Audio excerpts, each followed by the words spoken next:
Okay,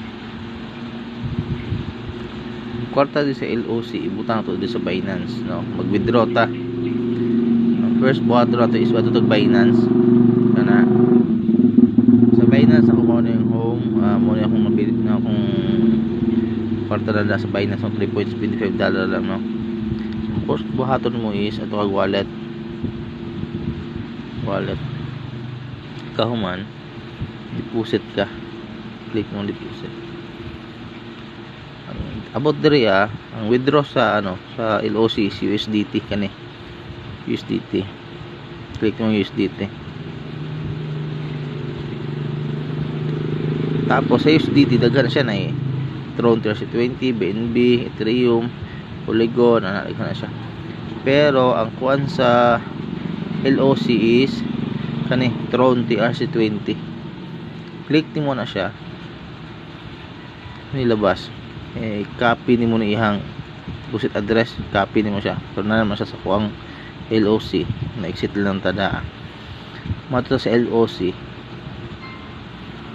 pato na ko is napadre ang kuan coins, kailangan ko siya i-convert to dollar, no? Convert siya na ko max na to. Start convert, success, and back to dere. Tapos wallet wala na dre, no? Na dre sa USDT na ko $24. Wallet, abot mo sa wallet na recharge, withdraw, swap, security. First ni mo diri sa kailangan mag security ka diri first na asset password, but nganto mo asset password nimo para pang safety sa imo Actually ang payment diri sa LOC is siya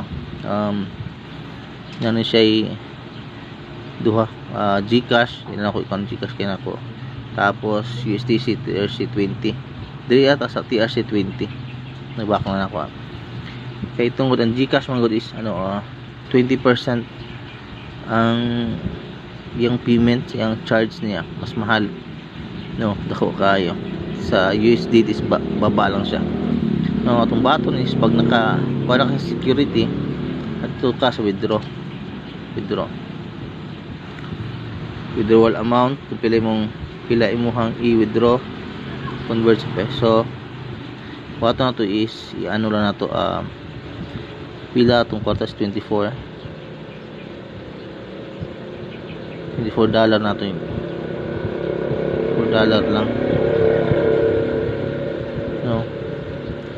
Equivalent sa 1,296 kay ang palit nila is 54 taga dollar lang, no? 1.2 lang atong ma-withdraw. Tapos continue dapat naka fiat currency na siya, na daw fee ay kanang USDT pila ray bayad, 5% lang, 5%. Mahal kay sa GCash 18% fee, mahal kay diri 5% lang mo diri ta sa kon. I-click lang mo na ma-check ni siya. You will receive 22.8 USDT, no? Ang fee 5%, 1.2 USDT lang ang bayad. Mas baba siya unang dito sa USDT TRC20. Submit na to,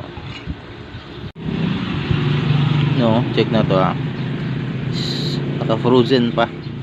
Click na to tapos check na to sa withdrawal daw.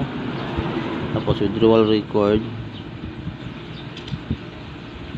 wait for verification patas sa 24 atong withdraw nga $24, no? Niya ginag-withdraw po ko, success na siya. And actually ang basahon sa withdrawal rules na sa baba, ang giingon diri is 12 hours. Ang withdrawal time is Monday to Thursday, no? Alas 9 hantod siya 18 is mga alas 6, tama ba ko? Alas 6, no?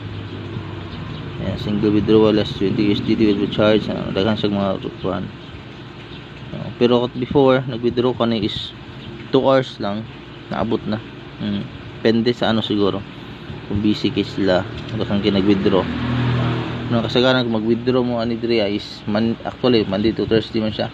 But mag-withdraw ka is Monday to Wednesday lang, kay pagka Thursday busy kay na, kay isig withdrawin na tanan na kulatan sa verification, tapos niya is video na ako. A few moments later. Hi, good day. Check na tong gi-withdraw na ako ganiya sa sa LOC to Binance. Ganiya alas 9, karon alas 5 na. Pero actual nga la is sa ilang is 12 hours siya. So check na to basig na ana. Okay, dito sa check na to sa Binance. Na $26 na siya. Ganiya is mga $3 lang na siya, naabot na siya sa Binance. Tapos check na to sa LOC kung nag-success ba din sila, ha.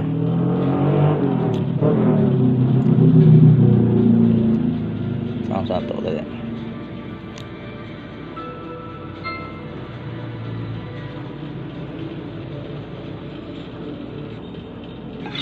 And back na to. Check na to sa wallet. Tapos dito sa withdrawal, wala na yung kwarta sa dito sa withdrawal record. And dyan, success na siya, no. $24 ganyan, $24 send ganyan, success. Nga to lang kadali, no. Kasi gusto magkaroon og extra income, kay nga to siya kagamay, no. Pud akong tabang, PM mo sa kuha direct, no, para tudluan to mo. And katong LOC member, na i-video para sa pag-withdraw, at least kita ninyo, no, mas dali na lang siya. Ato lang, salamat sa tanan, and good day and God bless all.